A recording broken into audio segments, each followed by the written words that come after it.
दोस्तों, आप में से शायद ही कोई हो जिसे मैगी पसंद न हो, लेकिन क्या यह सही है कि जब हमें इंस्टेंट भूख लगती तो मैगी हमारा सबसे अच्छा साथी बन जाती है।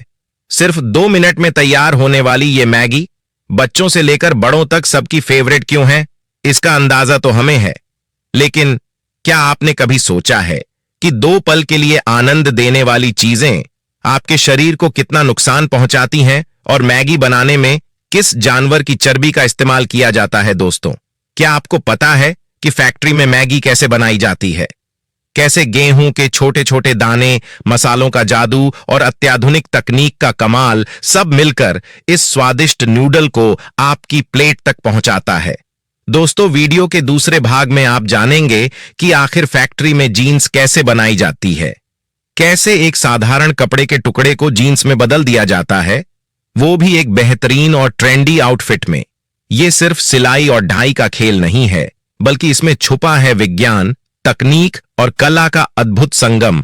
दोस्तों, आज हम आपको बताएंगे कैसे कपास के धागे को डेनिम में बदला जाता है, कैसे हर जोड़ी जीन्स को कटाई, सिलाई और डाई के अलग अलग चरणों से गुजरना पड़ता है, और सबसे दिलचस्प बात, वो फेडेड, रग्ड और डिस्ट्रेस्ड लुक कैसे तैयार किया जाता है, जिसे आप फैशन में सबसे ज्यादा पसंद करते हैं। तो दोस्तों, बने रहिए हमारे इस अद्भुत सफर में। दोस्तों, वीडियो में आगे बढ़ने से पहले वीडियो को एक लाइक कर चैनल को सब्सक्राइब कर लीजिए। तो चलिए वीडियो शुरू करते हैं। दोस्तों, वीडियो में बात करते हैं सबसे पहले मैगी की, जिसे शायद ही किसी ने ना खाया हो, सबका पसंदीदा, जो 2 मिनट में इंस्टेंट तैयार हो जाता है। आखिर फैक्ट्री में इसे तैयार होने के लिए किन किन प्रोसेस से गुजरना पड़ता है? मैगी को केवल भारत ही बल्कि दुनिया में सबसे ज्यादा खाया जाता है, लेकिन भारत ही एक ऐसा देश है जहां मैगी के पैकेट पर ग्रीन डॉट दिखाई देता है। इसका मतलब यह है कि भारत के अलावा अन्य देशों के मैगी में नॉन वेज मिलाया जाता है। केवल भारत की मैगी ही वेज तरीके से बनाई जाती है। लेकिन मैगी कहां से आई और कैसे ये पूरी दुनिया में सबसे पसंदीदा बन गई? चलिए मैगी के इतिहास के बारे में जानते हैं। दोस्तों, मैगी को सबसे पहले स्विट्जरलैंड के फैक्ट्रियों में काम करने वाले मजदूरों के लिए बनाई गई थी। ये बात 1872 की है, जब स्विट्जरलैंड की फैक्ट्रियों में काम करने वाले मजदूरों के पास समय नहीं रहता था कि वो खाने लिए कुछ बना सके। कई बार तो उन्हें खराब ब्रेड खाकर ही काम चलानी पड़ती थी, जिससे उनकी सेहत खराब होने लगी। इस समस्या को दूर करने के लिए वहां के एक businessman Julius Michael Johansson Maggi ने इंस्टेंट नूडल्स तैयार किया। अपने इस प्रोडक्ट का नाम उन्होंने अपने ही सरनेम पर रखा। ये नूडल्स वहां के मजदूरों को काफी पसंद आई और धीरे धीरे मार्केट में छा गई और लोगों की पहली पसंद बन गई। जैसे जैसे समय बदलता गया, मैगी को बनाने में भी काफी बदलाव आए और अब अलग अलग देश में अलग अलग इंग्रेडिएंट के साथ मैगी बनाई जाती है। चलिए अब बात करते हैं इसके प्रोसेस के बारे में। इसके लिए सबसे पहले देश के किसानों से उच्चतम क्वालिटी के गेहूं खरीदकर फैक्ट्री में लाया जाता है, जहां पर गेहूं की क्वालिटी चेक की जाती है। अगर गेहूं की क्वालिटी अच्छी होती है तो उसे बड़ी बड़ी चक्कियों में पीसने के लिए भेज दिया जाता है, जहां गेहूं से आटा तैयार करने के बाद इस आटे का क्वालिटी टेस्ट होता है।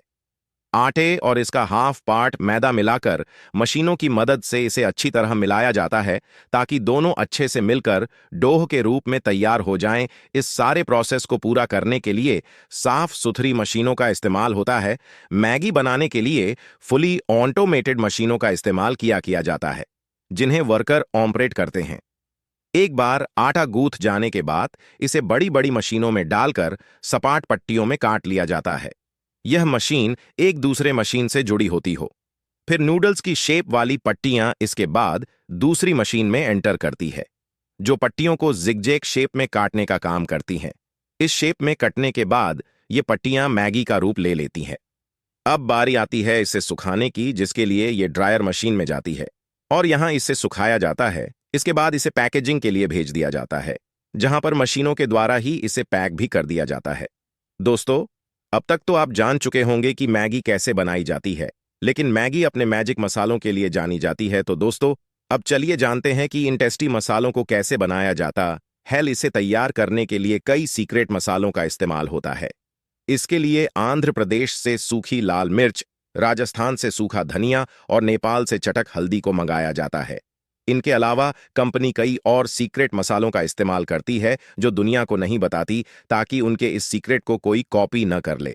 अब इन मसालों को सबसे पहले टेस्टिंग के लिए भेजा जाता है और पास होने पर इन्हें एक बड़ी मिक्सर में मिलाया जाता।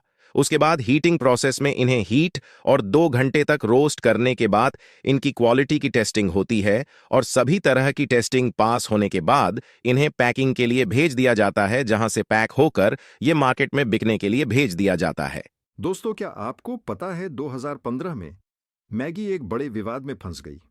दरअसल उत्तर प्रदेश के खाद्य विभाग ने मैगी के सैंपल्स की जांच की और पाया कि इनमें लेड यानी कि सीसा की मात्रा मानक सीमा से अधिक है। इसके अलावा नो एडेड एमएसजी के लेबल पर भी सवाल उठे।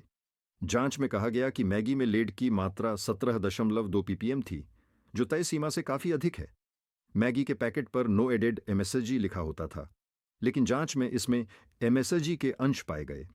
नतीजा, भारत के कई राज्यों में मैगी पर प्रतिबंध लगा दिया गया। नेस्ले इंडिया को करोड़ों रुपए का नुकसान उठाना पड़ा। मैगी का बाजार से पूरी तरह सफाया हो गया। मैगी के लिए यह समय बहुत मुश्किल था, लेकिन नेस्ले ने हार नहीं मानी। कंपनी ने सैंपल्स की जांच कराई और पाया कि भारत के बाहर हुए टेस्ट्स में मैगी सुरक्षित साबित हुई।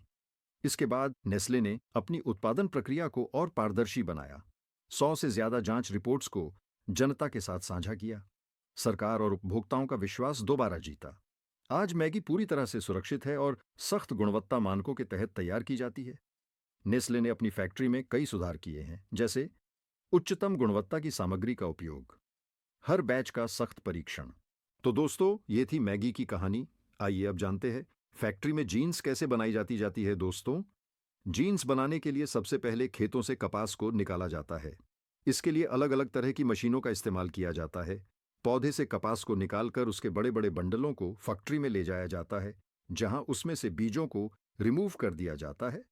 उसके बाद कपास की अच्छी तरह से धुलाई की जाती है, जिससे कपास के अंदर जितनी भी गंदगी होती है उसे पूरी तरह से साफ कर दिया जाता है।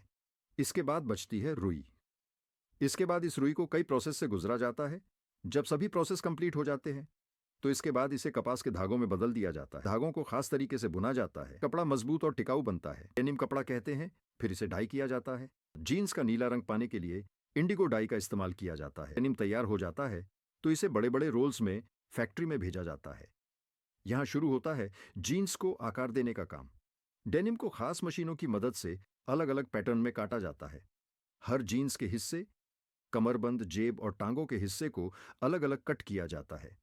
यह प्रक्रिया इतनी सटीक होती है कि कपड़े की बर्बादी बिल्कुल न हो। अब मशीनों द्वारा इन कपड़ों के टुकड़ों की सिलाई करके पैंट का आकार दे दिया जाता है। अब आता है वो स्टेप जहां जीन्स को उसका फाइनल लुक दिया जाता है। जीन्स को स्टोन वॉश या एंजाइम वॉश किया जाता है, जिससे उसे एक रग्ड और फेडेड लुक मिलता है। कई बार जीन्स पर डिस्ट्रेस डिजाइन्स बनाए जाते हैं। इसके लिए जीन्स को स्क्रैच करने या काटने की तकनीक का इस्तेमाल किया जाता है। फिर इन्हें गर्म पानी और केमिकल्स के साथ धोया जाता है ताकि रंग और टेक्सचर परफेक्ट हो।